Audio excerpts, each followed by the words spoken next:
단둘이 편의점 가지 말라고 하셔야 돼요. 편의점은 여러 사람들이 있는데 왜 편의점 정도는 같이 가도 되는 거 아닌가요? 라고 생각하는데 편의점에 가서 삼각김밥이랑 컵라면을 하나만 사서 얼굴을 맞대고 먹기 시작하면서 가까이 단둘이 뭔가를 하기 시작하는 거죠. 그리고 이제 다음 단계가 단둘이 놀이터에 가서 만나기 시작한다거나 그런 단계로 넘어가요. 중학교 1학년 올라가서도 어떤 만화방을 가거나 그리고 요즘에 코인 노래방도 있고 그런 곳으로 아이들이 단둘이 가는 횟수와 대담성이 높아져요.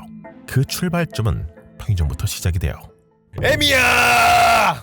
날이 짜다 짜! 아주 먹고 죽으라고 소금국을 내오는구나!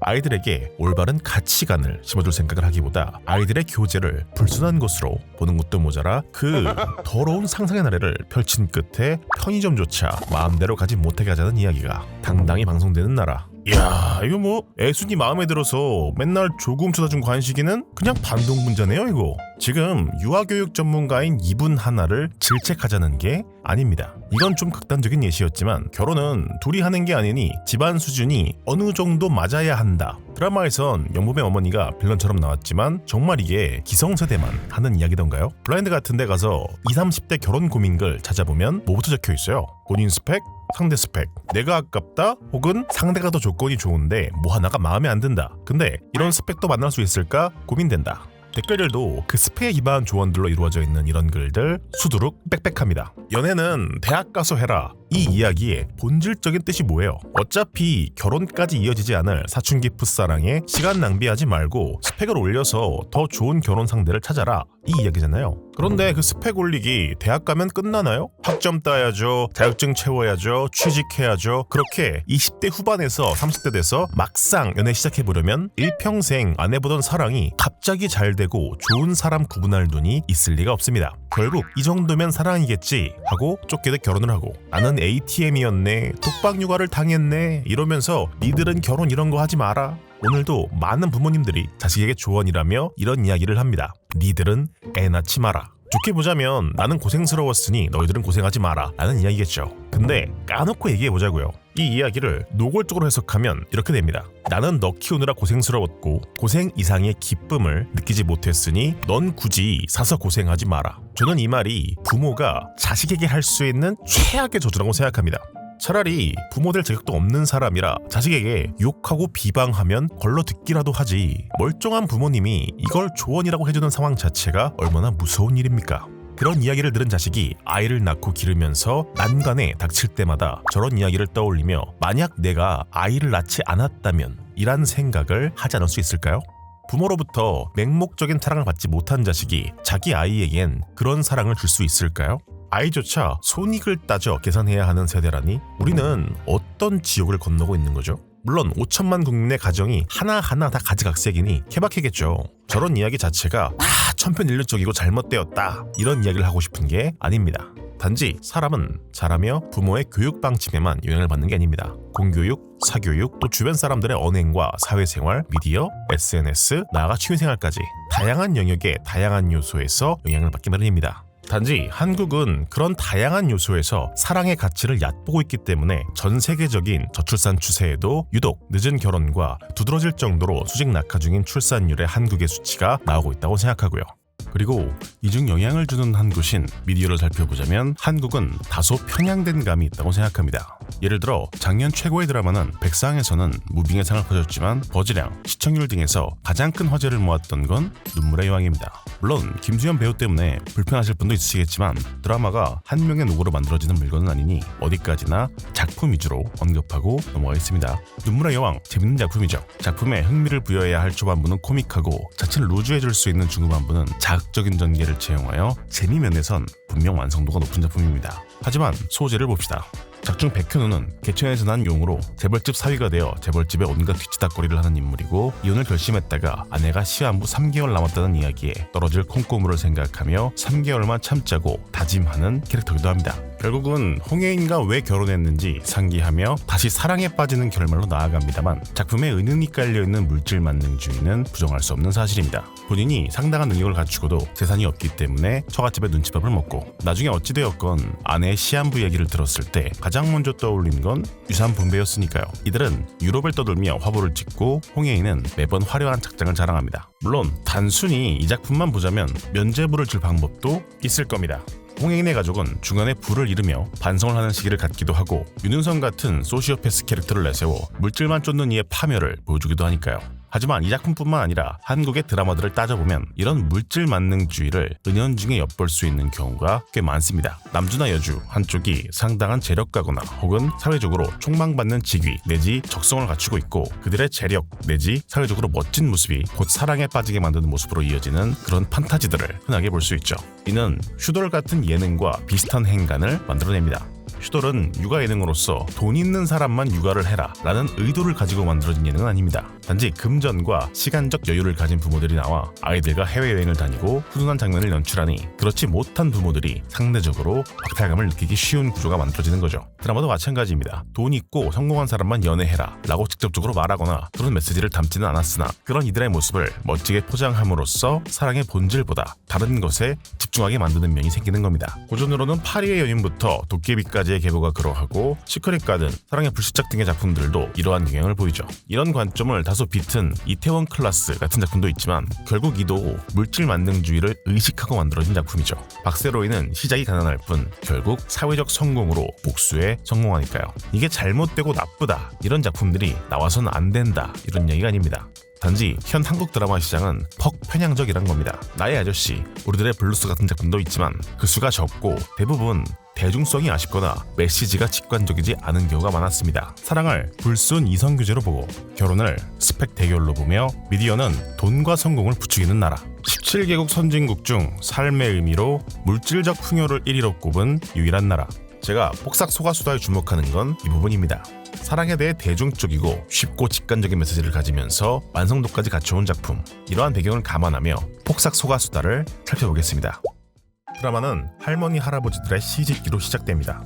여기서 재밌는 점은 이 시집기 장면은 수미상관으로 1화와 16화에 모두 나옵니다. 즉 작품의 시작과 끝을 만난다 볼 수 있죠. 보통 이렇게 연출을 한다면 1화 혹은 16화에서 작품의 전체적인 메시지를 함축한 주인공의 시가 나오기 마련인데 폭삭 소가수다에선 애순의 시가 나오지 않습니다. 대신 1화에서도 16화에서도 주변 노인분들의 시가 주를 이루죠.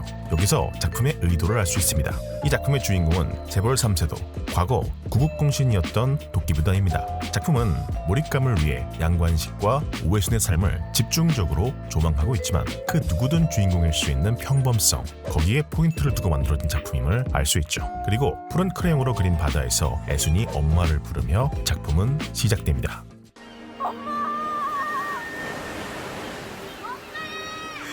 1화의 내용이 참 박복하죠. 1화에서 보여지는 두 모녀의 삶은 발휘되기가 연상될 정도로 곤궁한 상황들은 나열인데 곧 작품 전체의 인상으로 이어질 수 있음을 생각하면 꽤 리스크한 시작이었다 봐도 과언이 아닙니다. 그럼에도 불구하고 작품의 전체적인 그림을 위해 반드시 필요했던 구간이라고 생각하는데 작품의 분위기를 인지시키는 일종의 충격요법이자 그 불행 속에서도 보여지는 광래의 모성과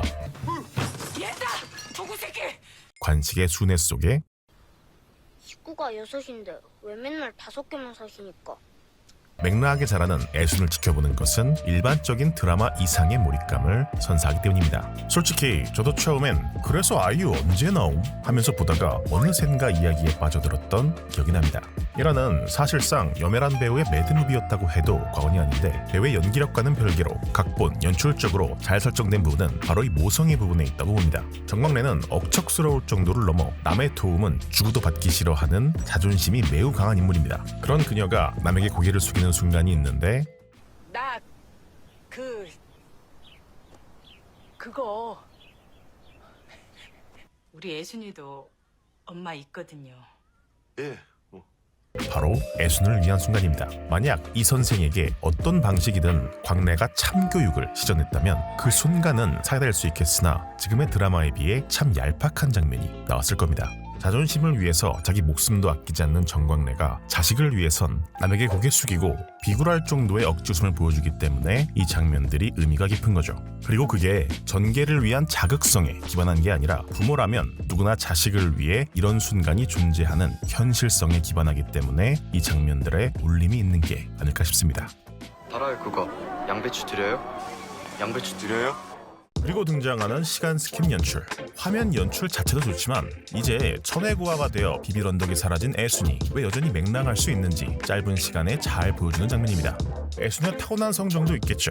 하지만 그 옆에 애순을 묵묵히 받쳐주는 무쇠, 양관식의 존재가 있었기 때문에 그 성격이 꺾이지 않을 수 있었으리라 봅니다. 곧이어 이어지는 2, 3화는 폭삭소가수다에서 가장 달콤하고 즐거운 구간입니다. 달달한 한때와 서로만 있으면 무엇이든 해낼 수 있을 것 같은 그 패기. 지금이 제일 신나. 청춘 만화의 한 컷을 우러담은 듯한 느낌이죠. 바타바타 짓거려서 얽히진 말라.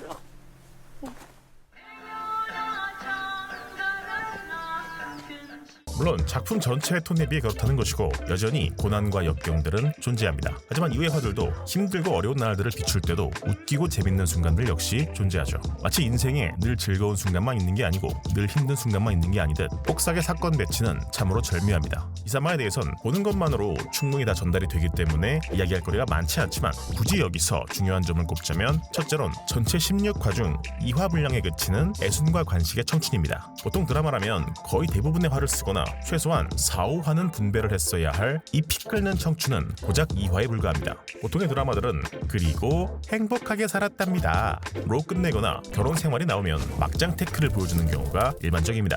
홈에서 돌던 유명설인데 이게 드라마에 차용되었구나 싶었던 재미와는 별개로 몇 년을 모은 비상금으로 몰래 게임기를 사자 그걸 아내가 물에 담궈버린 장면입니다. 누가 잘했다 잘못했다를 나누기보단 서로의 입장이 이해되면서도 이 장면의 대사들이 굉장히 안타까웠어요.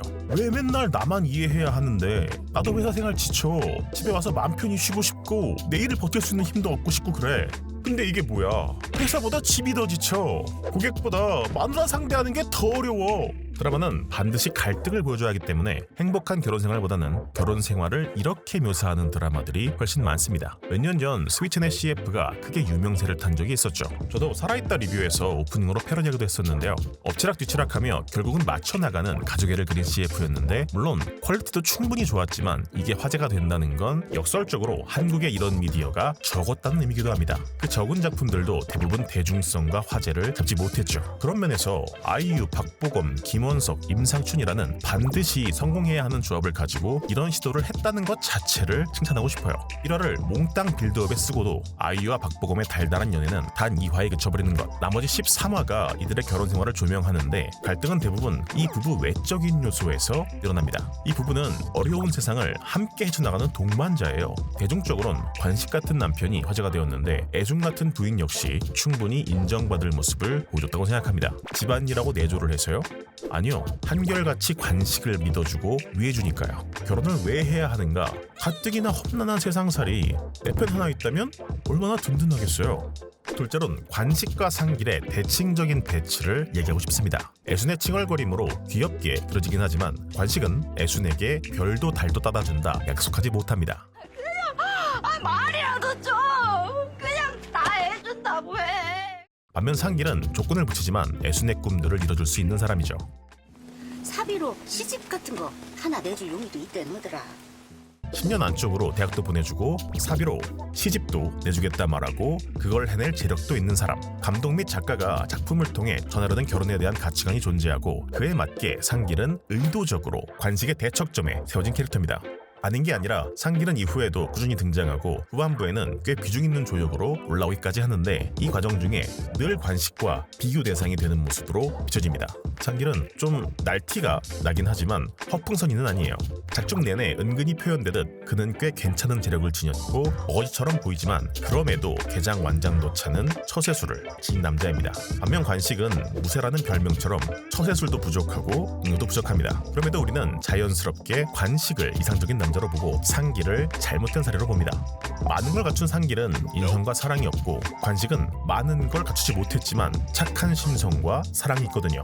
관식이 가진 이 현대 사회에선 푼돈 취급받는 장점들은 드라마에서만큼은 단점들을 모두 덮어버릴 수 있을 만큼 중요한 문제입니다. 원론적으론 뭐가 옳은지 모두가 알고 있어요. 그런데 현실의 우리네 풍경은 어때요? 입으로는 외모 안 본다는 사람들이 장동건, 원빈과 결혼하듯 사랑이 중요하다 말하면서 우리의 고민은 늘 스펙입니다. 여자가 상승혼을 노려서 문제다 라고 하지만 여자만 스펙에 민감한가요? 남자도 준비가 안 됐다 혹은 이 정도 스펙이면 충분한 거 아니야? 라며 결혼에 있어 스펙적인 면이 우선시되는 분위기는 크게 다르지 않습니다. 호텔에서 명품 가방으로 프로포즈를 하고 이런 문화가 왜 월스트리트 저널 1면에까지 실리고 있겠어요? 여자만 바래서요? 남자도 능력이 있는 걸 증명하고 싶은 마음이 어느 정도는 있으니 이런 문화가 정착하는 거죠. 당장 이상주의자이자 관식 같은 사랑을 꿈꿔야 한다 라고 주장하고 있는 저조차 다 무시하고 내 안에 진심 하나만 봐달라 그렇게 말할 자신이 없어요. 외모를 더 가꿔야 하진 않을까? 재산을 더 쌓아놔야 하는 건 아닌가? 저긴 얼굴이 박보검이잖아. 자꾸 사랑을 내려치게 합니다. 내 사랑만으로 상대를 행복하게 해줄 자신이 없는 거죠. 그러니 자꾸 스펙으로 근거를 쌓으려 하는 겁니다. 학씨! 내가 시집도 내주고 대학도 보내준다는데 네 팔자에 이 정도면 손해보는 장사는 아니지 않느냐? 자꾸 상길의 마인드로 접근하게 되는 거예요. 하지만 여러분도 저도 관식과 상길을 보며 느꼈던 그 감정 그대로 근본적인 진리는 흔들리지 않습니다. 단지 내가 흔들릴 뿐이죠. 쉬운 결정은 아닙니다. 작중 애순도 이게 맞다고 생각하며 배가 떠나는 시간까지 상길과의 결혼을 강행해요. 꼭 자신만의 행복이 아니라 자신이 세상의 기준에서 충분치 않으니 관식의 앞길을 막지 않기 위해서라도 말이죠. 하지만 배가 떠나고 더 이상 이해관계를 생각할 필요가 없어지자 본심을 깨닫고 배를 향해 뛰지만 이 와중에도 나레이션을 들어보세요. 그때 뛰지 않았더라면, 뛰지만 않았더라면. 진심으로 관식과의 결혼을 후회하는 건 아니지만 이런 복잡한 심경이 그대로 담겨있죠. 사랑 위에 쌓은 결혼만큼 공고하고 또 당연한 건 없어요. 자꾸 다른 데서 답을 찾으려고 하니까 당연히 답이 안 나오죠. 왜 결혼을 하려면 서울에 내 아파트 한 채가 있어야 합니까? 왜 내 아이는 모든 선택지를 다 누릴 수 있어야만 할까요? 상황이 허락된다면 그런 것들을 챙겨갈 수 있다면 당연히 좋겠죠. 하지만 허락이 되지 않는다면 천칭 위에 올려놓고 무엇이 더 중요한가 재봐야 한다면 내가 아이에게 줄 수 있는 적은 선택지에 평생을 미안해하게 되더라도 태어나지도 못하는 것보단 낫지 않을까요? 이에 대해 작품은 어떻게 묘사하고 있는가? 그들의 봄은 꿈을 꾸는 계절이 아니라 꿈을 꺾는 계절이었다. 그렇게도 기꺼이 관식과 애순의 삶을 통해 그리고 비교군으로 상기를 보여주고 있는 시점에서 이 드라마가 이런 메시지를 전하고 있음은 자명하다고 봅니다. 정석 중에 정석인 이야기고 그렇기 때문에 사람들에게 감흥을 주기 더 어려운 이야기를 우직히 밀고 나가고 있어요. 이런데도 불구하고 주인공을 제외한 남자들은 다 모질로 나오고 주인공도 능력이 없이 묘사된다. 혹은 저출산을 해결하기 위한 선동물이다. 뭐 이런 얘기가 있더라고요. 밴을 해서 대부분 지워졌을 뿐 10점을 준 제 커뮤글에도 그런 댓글들이 달렸습니다. 호평과 공감이 대부분이었지만 그 사이사이 빨갱이 아웃, 페미 아웃 이런 소리도 있더라고요. 와, 살다 이 채널에서 페미 소리를 듣는 날이 올 줄이야. 아무튼 결혼에 있어 사랑이 중요한 건 저출산이라 그런 게 아니라 원래 그래요. 딱히 저출산이 아니던 시대의 작품들도 사랑 없는 결혼은 비극이라 묘사하고 있습니다. 지금 한국의 상황이 이렇다 보니 이런 이야기가 더 필요하다고 느끼는 것일 뿐이에요. 이 정도까지 얘기해도 생각이 깨어있는 나는 너희들의 선동에 속지 않아. 국가를 위해 애를 낳아줄 생각 없어 라고 말하고 싶으시다면 그러세요. 개인의 선택이니 거기까지 왈가왈부할 생각은 없습니다. 이야, 이 정도 얘기를 했는데 이제 3화예요. 물론 16화를 하나하나 다 다룰 생각까지는 없지만 딱히 짧게 칠 생각도 없습니다. 요새 얘기할 거리가 없는 작품들 투성이라 영상이 짧았는데 입 벌려. 늘 하는 이야기지만 서론에서 빼먹었으니 한번 짚고 갈게요. 저 역시 제 해석에 기반해서 의견을 빌드업하는 사이버 레카에 불과한 점 상기하시면서 제 자의적인 해석이 들어간 부분은 필터링하며 들으시기 바랍니다. 항상 저 또한 의심하십시오. 자, 관식이 배에서 뛰어내린다는 드라마를 쓴 끝에 두 사람은 결혼에 성공합니다. 하지만 그 뒤에 기다리고 있는 것은 꽃길은 아니었죠. 애순에겐 가족이 생겼지만 시댁에서의 대우는 너무하다 싶을 정도로 혹독합니다. 아들을 낳기 위해 삼천배를 시키는가 하면 어머니가 귀신에게 붙었다며 하루 종일 밭을 뿌려대죠. 어쩌면 애순에게만 그랬다면 이런 대우도 참을 수 있었을지도 모릅니다. 애순이는 알고 애어몽 허락은 받았고. 하지만 시댁에서 결정적으로 선을 넘은 부분은 금명을 살림 미천이라 표현하며 해녀일을 시키려 한 점이죠. 애순의 어머니가 해녀일을 하다 죽었고 애순에게도 절대 해녀일은 하지 말라 신신당부했기 때문에 애순은 절대 동의하지 않을 행보입니다. 가족이라고 꼭 서로를 이해할 수 있는 건 아닙니다. 피로 이어진 가족도 그러한데 법으로 이어진 가족은 더 그러기 쉽죠. 재밌는 점은 이 작품의 인간관계 형성 방식입니다. 시댁 이전에 1~3화에서도 애순을 힘들게 하는 가족이 등장했죠. 바로 오한무와 남인옥입니다. 둘 다 먹을 거 가지고 치사하게 구는 장면이 등장하는 데다 둘 다 애순을 극한 상황으로 몰아 야반 도주를 하게 만든 책임이 있죠. 참 서러운 유년 시절을 보내게 만든 장본인들이지만 이들의 이후 모습이 어떻습니까? 오한무는 츤츤대면서도 애순을 위해주는 모습을 보이고 남인옥 역시 잔뜩 물건을 쥐어주는가 하면 도의적 장학금을 지불해주기도 합니다. 관식의 어머니인 권계용 역시 마찬가지입니다. 결혼 전으로 애순의 삶을 어렵게 만드는 인물이지만 결국 황혼기에 들어선 모습을 보면 이들의 관계는 나쁘지 않습니다. 방간자에 가까웠던 김춘옥은 애순 관식 가족의 큰 지지대 역할을 할 배를 사주기도 하고 극중 가장 큰 빌런인 부상길 역시 후반부에 몰아서 어느 정도 깨달음을 얻고 반성하는 모습을 보이죠. 보통의 드라마라면 빌런은 철저히 빌런으로 만들며 주인공의 서사를 만들기 위한 장기말처럼 쓰이는 경우가 많음을 생각하면 이는 재밌는 활용 방식으로 현실의 인간관계를 떠올리게 합니다. 금명과 은명 역시 가족과 싸우기도 하고 속을 썩이기도 하는 등 갈등의 주체가 되기도 하지만 그들의 속사정 역시 그리며 빌런화가 되지 않을 밸런스를 잡습니다. 물론 한결같은 경우도 있습니다. 처음부터 끝까지 빌런이었던 영범의 어머니나 처음부터 끝까지 아군이었던 잡녀 3인방 등을 꼽을 수 있을 겁니다. 인간관계라는 게 흑백으로 나누기 참 어려운 영역이잖아요. 사람의 관계라는 건 변하기 마련입니다. 서로 뜨겁게 사랑하다가도 둘도 없는 원수가 될 수도 있고 어제의 적이 오늘의 친구가 될 수도 있습니다. 이렇게 복잡한 인간 군상에 대해서 작중에서 반복적으로 사용하는 대사가 있습니다. 이걸로 퉁치자고. 돈만 원에 퉁쳐보자고. 나는 나대로 반사 떠는 거라고. 퉁이라는 건 잘잘못을 따졌을 때 잘못이 없다는 의미가 아닙니다. 저지른 잘못이 있지만 못지않은 다른 행동으로 그걸 중화한다는 거죠. 애순이 이런 퉁을 기대하고 행동한 것은 아니지만 결과적으로 애순의 모습을 보며 주변 사람들이 변화하는 것은 분명 인상적인 연출입니다. 요즘같이 무슨 잘못을 했는가를 따져서 칼같이 손절을 논하는 분위기 속에서 한 번쯤 되짚어볼 만한 관점이죠. 우리는 지금 누가 맞고 틀리냐만 따지다가 퉁칠 기회조차 주지 않고 있는 건 아닐까요? 물론 그렇다고 무조건 참고 살란 이야기냐? 그렇지도 않습니다. 대체적으로 순응하던 애순도 금명이 얽힌 일은 참지 않는 모습을 보여줍니다. 관식은 관식대로 애순이 얽힌 일을 참지 않는 모습을 보여주죠. 폭삭은 관식과 애순을 선한 인물로 그리면서도 이들을 체제에 순응하고 말 잘 듣는 을의 모습으로 그리지 않아요.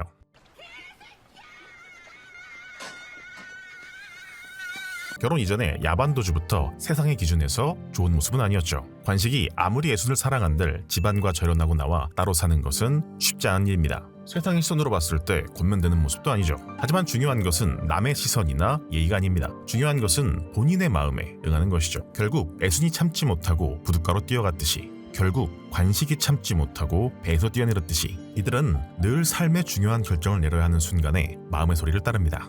애순은 금명이 원하는 건 다 하게 해주고 싶다는 마음으로 자전거를 타게 하고 해녀 제사상을 업고 나오게 되는데 그렇게 사랑을 다해 키웠음에도 불구하고 금명은 다 받고 자랐다고 느끼지 않습니다.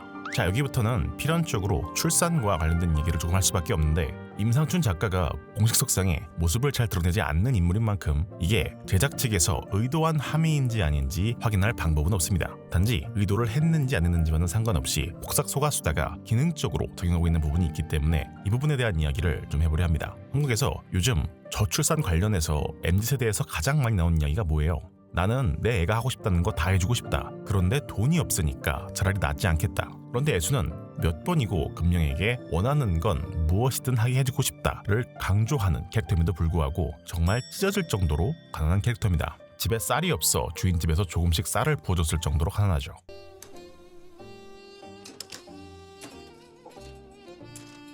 그리고 그러한 상황에서도 이들의 방의 불은 늘 일찍 꺼지고요.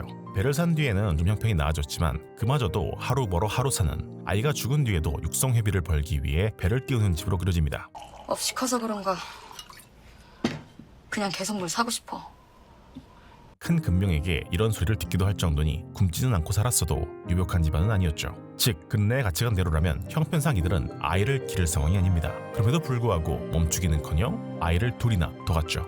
또 인상 깊은 장면이 이어지는데 엄마는 그때 딸에게 말할 수 없었다고 했다. 네가 배 타면 재수없대 라고 애한텐 그런 세상을 주기 싫어서 엄마가 먼저 상을 엎었다. 작은 변화처럼 보이지만 섬에 사는 제주 사람에게 당시 바다가 가지는 위신을 생각하면 이는 상당히 큰 용기입니다. 특히나 바다에게 어머니를 잃은 애순의 입장에서는 더더욱이요. 말 그대로 사랑이 모든 것을 이기는 순간이 아닐까 싶네요.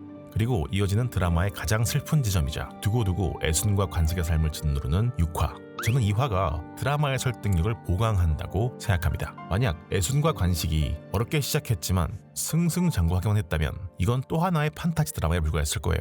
물론 관식이 멋있고 애순이도 대단하지. 근데 저렇게 서로 믿고 의지하면 뭐든 헤쳐나가고 잘되기만 하는 건 너무 현실성이 없지 않나? 라는 이야기가 나올 건덕지를 6화가 쏙 집어넣어 버립니다. 관식은 마을 일을 돕고 있었고 애순도 금명을 챙기러 가면서도 옆집에 아이를 맡기는 꼼꼼함을 보여주지만 불운한 우연이 겹쳐 하늘이 야속하게도 동명의 생명을 앗아가 버리죠. 분명 아빠 구급차 좀 불러줘.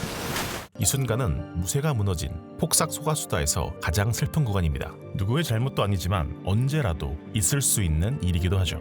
이후로도 동명의 죽음은 평생토록 그들의 마음에 한으로 남습니다. 이건 단지 함께라면 행복한 가족을 표현하고 싶었다면 절대 그리지 말았어야 할 장면이에요. 그럼에도 작품은 이 슬픔 속으로 발을 내딛습니다. 그리고 이들은 자신들의 행동에 자책은 할지언정 한순간도 동명을 낳지 말걸 이라고 후회하진 않습니다. 저는 아이도 없고 아이를 잃어본 적도 없기 때문에 이들의 심정에 100% 공감할 수는 없습니다. 하지만 그 심정을 조금이나마 추측해볼 만한 일이라면 역시 고양이를 길렀던 일이 가장 비슷한 일인 것 같습니다. 우리 집에 기쁨이 왔다는 의미로 기쁨이라 이름 지었던 저희 집 고양이입니다. 검은 고양이에 가끔 표정이 뚱해서 그렇지 순하고 착한 고양이였어요. 어린 고양이를 데려와 얼마 지나지 않아 온 집안을 캣타워나 고양이 용품으로 도배할 정도로 귀여워했던 기억이 납니다. 지금은 무지개 다리를 건넌 지 좀 되었는데 솔직히 말하자면 아직도 새 고양이를 데려오지 못하고 있고 앞으로도 데려오겠다는 생각이 선뜻 들지는 않습니다.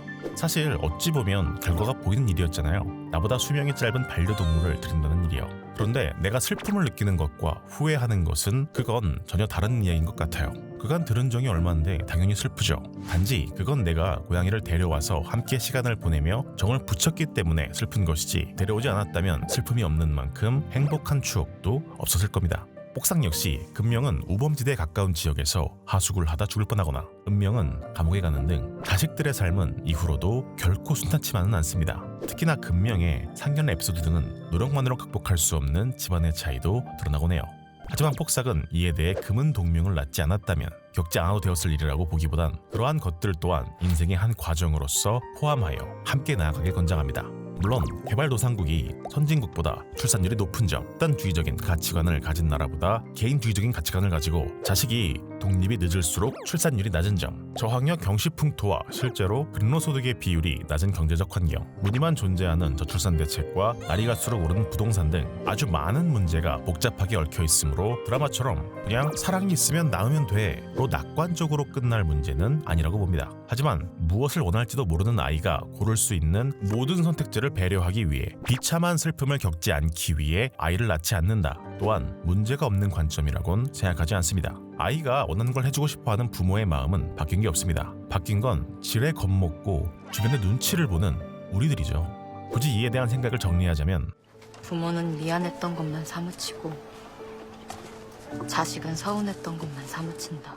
돈이 있든 없든 행복하기만 한 가정은 존재하기 어려울 거란 점입니다. 부모는 늘 미안해하고 자식은 늘 서운해할 테니까요. 원은 교적 행복한 시간들을 보여줍니다. 애순은 할머니에게 받은 돈으로 배를 사고 그 배를 몬 관식은 애순의 집을 되사죠. 아이는 날로 자라나고 애순은 대통령은 되지 못하지만 마을의 부계장은 가게 됩니다. 그동안의 삶이 박복했기 때문에 이것들이 값져 보이지만 사실 상길의 입장으로 보면 이미 다 가지고 있는 것들입니다. 하지만 애순의 집안과 상길의 집안 중 어느 쪽이 행복한지는 자명하죠. 심지어 상길은 이런 표현도 씁니다.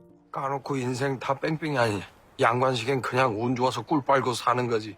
알뜰하고 똘똘한 마누라 얻어 걸려서 그 덕을 보고 산다고 생각하니까 괜히 부하가 날똥말똥하는 게 물질적으로 훨씬 풍요로운 입장에 있는 상길은 애순의 남편인 관식을 부러워하며 꿀 빨고 산다는 표현까지 사용합니다. 이는 관식의 손가락으로 축약되는 그의 고생스러운 삶에 비하면 띠용 해지는 순간입니다. 보통은 돈이 없이 아이를 키우면 비참할 거라 말하지만 그렇게 살아온 애순 관식 가족은 화목하고 오히려 늙음하게 홀로 남게 된 상길이 더 비참한 모습으로 그려지죠. 이런 메시지는 작중 최후반부에는 배도 팔고 집도 담보를 잡히며 아주 어려운 생활을 보여주지만 그럼에도 흔들림 없는 관식과 애순의 사이를 보여주며 한층 강화됩니다.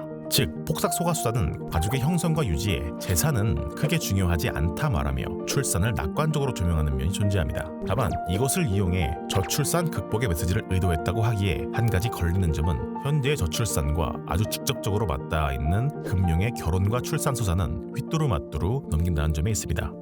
금명은 커리어 우먼으로서 출산과 육아가 경력에 영향을 줄 수 있는 위치에 있었고 충섭이 적당한 직업을 가진 것으로 묘사되지만 그렇다고 크게 넉넉한 것도 아니죠. 만약 저출산에 방점을 찍고 싶었다면 이 후반부의 금명 파트는 후루룩 넘어가서는 안 되는데 만에 금명의 출산 결심 및 육아 과정은 당연한 듯 쉽고 빠르게 넘어갑니다. 그리고 여성은 태어나는 것이 아니라 만들어진다는 보부아르의 말처럼 애수는 출산을 하며 성장하는데 금명 역시 출산 이후로 훨씬 인격적으로 성숙해집니다.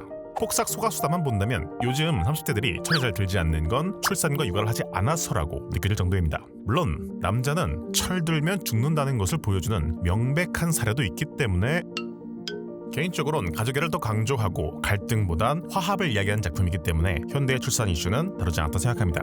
제가 생각하는 결혼관이나 가치관적인 면에서 잘 맞기 때문에 고평가하고 있지만 이런 부분에 있어서 폭삭 소가수다가 어떤 메시지를 가지고 있는가 그리고 이를 어떻게 받아들일지에 대한 판단은 제가 내리지 않고 여러분 개개인에게 맡기겠습니다. 단지 제가 하고 싶은 말은 결코 가난해도 무조건 애 낳아라가 아닙니다. 여러분이 국가를 위해 아이를 낳을 의무는 없습니다. 현재 한국의 저출산은 제도적, 시스템적 뒷받침이 필요한 상황입니다만 사람들의 가치관 역시 함께 가져가야 할 중요한 부분이라고 생각합니다. 가족에 대한 올바른 가치관 없이 출산만 이루어진다면 차부족, 토요코 퀴즈를 양산할 뿐이겠죠. 폭삭이 출산에 관련된 이슈를 의도했는가는 알 수 없지만 최소한 작품이 가진 인생에 대한 관점은 쉽게 알 수 있습니다. 이 작품의 제목이 뭐죠? 폭삭 소가수다. 정말 고생하셨습니다. 고 해판 제목은 When Life Gives You Tangerines, When Life Gives You Lemons, Make Lemonade를 비튼 제목으로 생각해보면 쉽죠.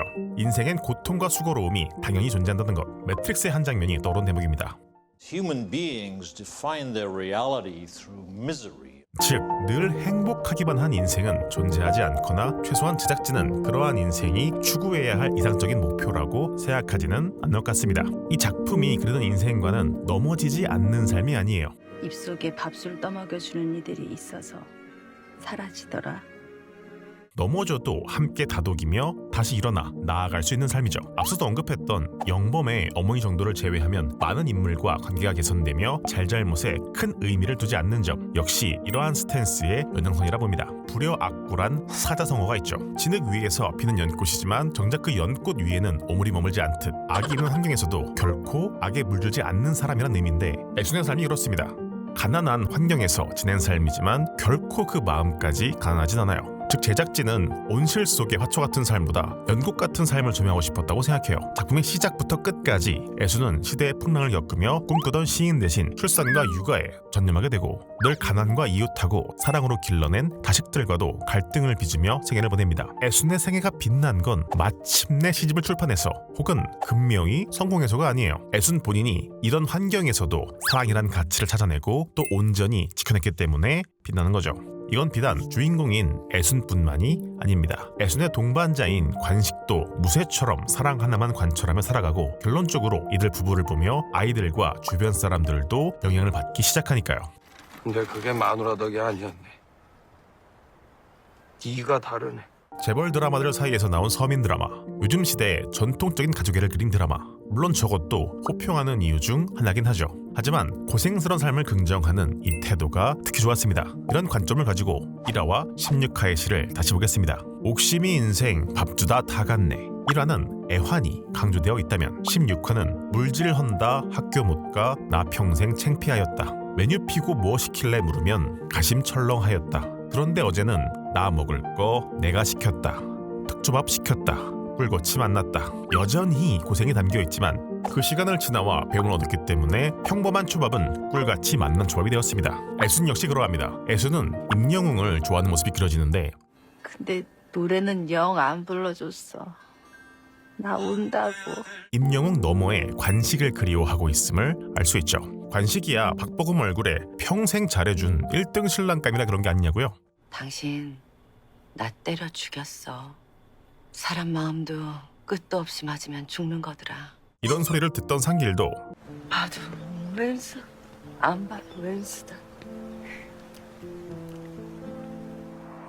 작중 최고의 못난이지만 나쁜 기억만 있는 건 아닌 걸 알 수 있죠. 후반부 상길은 세탁을 한 게 아닙니다. 복사은 시작부터 끝까지 철저히 계산하에 만들어진 장면으로 채워진 작품이라고 생각해요. 장면 하나하나에 의미를 담아두고 계속 앞에 장면들의 숨은 뜻이 뒤에서 밝혀지는 구조잖아요. 의외의 선행이 생각지도 못한 친절로 돌아오는 장면처럼요. 상길 또한 의도적으로 관식과 비교되는 못난 인물로 그려졌고, 그럼에도 이해해볼 수도 있는 게 또 인생이다 라는 메시지 전달을 위해 짜진 캐릭터라고 생각합니다. 물론 이 메시지가 여러분께 와닿는 이야기냐는 또 다른 문제지만요. 폭삭에 담고 있는 메시지는 너무나 원론적이고 이상적인 이야기입니다. 지금 이 영상을 보고 계신 분 중에서 삶이 행복하기만 할 수 없다는 거 모르는 분 있나요? 관식, 애순처럼 서로 손잡고 걷는 노년 부부의 삶 살고 싶지 않은 분 있나요? 이 드라마는 그런 모두가 알고는 있지만 막상 삶의 선택 앞에선 밀려나기 쉬운 감정에 집중합니다. 그래서 촌스럽게 보이기도 하죠. 하지만 때로는 정직함은 설득보다 더 깊은 공감을 만들어내기도 합니다. 폭삭 속았수다는 그 지점을 정확히 공략합니다. 이 작품은 반짝이는 장면보다 지루해 보일 수 있는 원론적인 선택을 반복해요. 빌런조차 변화하고 가족 간의 갈등도 대부분 회복되죠. 이건 현실과 어긋나는 낭만이 아니라 갈등은 영원하지 않다는 메시지라고 생각합니다. 사람은 바뀔 수 있고 관계는 회복될 수 있으며 그 가능성을 믿는 태도야말로 공동체를 가능하게 만든다는 전제를 담고 있습니다. 지금 한국 사회에서 결혼과 출산이 줄어든 이유는 단순하지 않습니다. 감정이 부족해서가 아니라 조건이 허락되지 않아서죠. 높은 주거비용, 불안정한 노동구조, 불범의 개인화, 그 모든 것이 가족이란 선택지에서 멀어지게 만들고 있습니다. 폭삭 속았수다는 이 구조를 정면으로 다루진 않습니다. 하지만 그 구조 안에서도 관계가 가능하다는 메시지를 던지죠. 이 작품이 설득력이 있는 점은 사랑을 행복하기만 한 것으로 그리지 않는다는 점입니다. 단지 가족이란 처음부터 주어지는 것도 아니고 완벽한 조건 위에서만 유지되는 것도 아니라는 걸 보여주며 의지와 감정 그리고 반복되는 선택으로 만들어진다는 걸 상기시킬 뿐이죠. 그 선택이 때로는 미숙하고 불완전할지라도 그 안에 진심이 있다면 관계는 지속 가능하지 않을까요? 물론 그 관계 속에 만들어지는 삶은 계획처럼 순탄하지만은 않습니다. 아이를 키우는 일도 부모가 되는 일도 서툰 시행착오와 감정의 골짜기를 지나야만 만들어지죠. 하지만 폭삭은 말합니다. 그 불완전함을 받아들이는 태도야말로 사랑이라고. 이건 특정 세대에만 유효한 메시지가 아닙니다. 현재 한국 사회의 제도적 보완은 반드시 필요하죠. 하지만 제도만으로는 충분치 않습니다. 관계를 맺고 유지하려는 마음이 없다면 아무리 혜택이 늘어나도 공동체는 만들어지지 않습니다. 우리는 지금 타인을 향한 감정보다 그 감정이 실패할 가능성을 먼저 계산하고 있는 건 아닐까요? 아직 시작도 하지 않은 관계에 질의 손익을 따지고 조건을 걸고 있는 건 아닐까요? 이 드라마는 결혼하라 혹은 아이를 낳아라 말하고 있지는 않습니다. 단지 삶이 어차피 쉽지 않다면 그 삶을 함께 견뎌줄 누군가와 살아가는 것이 어떤 의미를 만들 수 있을지 생각해보라 말합니다. 사랑은 완성된 감정이 아니라 매일의 선택으로 유지되는 과정이라는 것을 그리면서요. 까지가 공식적인 발언이고 여기부턴 오프 더 레코드입니다. 폭삭 속았수다 리뷰는 끝났으니 영상 넘기셔도 됩니다. 이번 편은 평소 영상이랑 좀 톤이 다르다고 느끼신 분들이 있을 것 같은데 사실 이번 편은 어떻게 리뷰할까 유독 고민이 많았던 편입니다. 줄거리 요약을 할 생각은 처음부터 없었지만 막상 대본을 작성하다 보니 사회적인 이슈랑 너무 연관지어서 풀고 있나? 라는 생각이 계속 들었거든요. 폭삭과 비슷한 시기에 제작된 슬전이도 요새 방영 중이죠. 다양한 과를 다뤘던 스리생에 비해서 산부인과만 집중적으로 다루고 있는 점 역시 이런 사회적 분위기와 무관하다곤 생각하지 않습니다. 그래서 폭삭 속았수다가 이런 상황 속에서 결혼에 대한 관점을 다시금 되돌아보게 하기 위해 제작되었다는 점은 의심의 여지가 없다고 생각합니다. 다만 이런 제 개인적인 관점과는 별개로 좀 더 작품 내적인 이야기로 풀어가야 하지 않나라는 고민이 컸습니다. 결국 제가 작품을 보며 느낀 은유와 상징들을 이어서 그린 그림이 이런 모양새니 솔직한 리뷰를 지향하자는 평소의 스탠스로 현재의 대본으로 진행했습니다. 여기에 평소의 사회적 이슈를 다루면 보통 통계나 자료를 더하는데 이번엔 평소에 지겹도록 다뤄지고 있는 이슈니 말을 더하기보다 작품의 방향성에서 유추할 수 있는 이야기만 하자고 데이터를 생략하니 이런 영상이 되었습니다. 제 입장에선 다소 감상적인 리뷰가 되지 않았나 싶은데 여러분은 만족하셨을지 모르겠네요. 작품 메시지를 이상적인 방향으로 풀다 보니 다분히 원론적인 이해가 되었는데 사실 여러분을 설득하기보단 저 스스로에게 하는 말일지도 모르겠습니다. 분명 폭삭이 보여주는 인생관, 사랑을 근간에 둔 결혼 생활은 평소 제가 꿈꿔왔던 이상임에도 막상 결혼할 나이가 되고 나니 이런 스펙들 앞에 작아지는 제 모습 또한 존재했습니다. 나만 괜찮다고 다가 아닌 문제이기도 하고 서로 합의가 된다 해도 내가 꿈꾸는 방향대로 살아낼 수 있는 사람인가 역시 확신이 없거든요. 그런 의미에서 원론적인 이야기라도 다시 한번 깊이 생각하게 해주는 이런 작품들이 참 고마운 이정표가 되는 것 같습니다. 작품을 보는 시선에 너무 개인적인 관점이 들어간 건 아니냐. 늘 말씀드리지만 전 개인적인 리뷰를 표방합니다. 영화라는 게 감독의 의도와는 별개로 결국 내가 세상을 바라보는 시선에 의해 해석되기 마련이니까요. 누군가는 영화의 성취를 쫓을 때 누군가는 영화의 어떤 인종, 어떤 성별이 얼마나 나왔나만 눈에 불을 켜고 바라보는 풍경은 이런 간극에서 나온다고 생각합니다. 저 역시 이 점에서 자유로울 수 없기 때문에 그 시선을 최대한 공정하게 가져가려고 노력할 뿐 배제하려는 생각은 없습니다. 그래서 늘 제 의견도 필터링해서 들으시라 말씀드리는 거고요. 무엇보다 메시지가 아무리 좋아도 이야기의 완급 조절, 화면 연출, 연기 등 다른 조건이 맞지 않으면 충분한 힘을 얻지 못하는데 이 부분의 완성도가 뛰어나다는 점 역시 고평가에 큰 영향을 끼쳤습니다. 아마 이 메시지에 공감하지 못하는 분도 볼 때는 흡입력 있게 보지 않을까 싶은 작품이에요. 물론 어머니가 환생해서 시집 내주는 부분은 뭔 표현을 하고 싶은지는 알겠으나 굉장히 짜치는 사적이라고 생각했습니다. 오프 더 레코드가 너무 길어졌네요. 오늘 영상은 여기서 마무리하겠습니다. 진심으로 여러분의 매일이 평안하시길 마치며 듀나였습니다.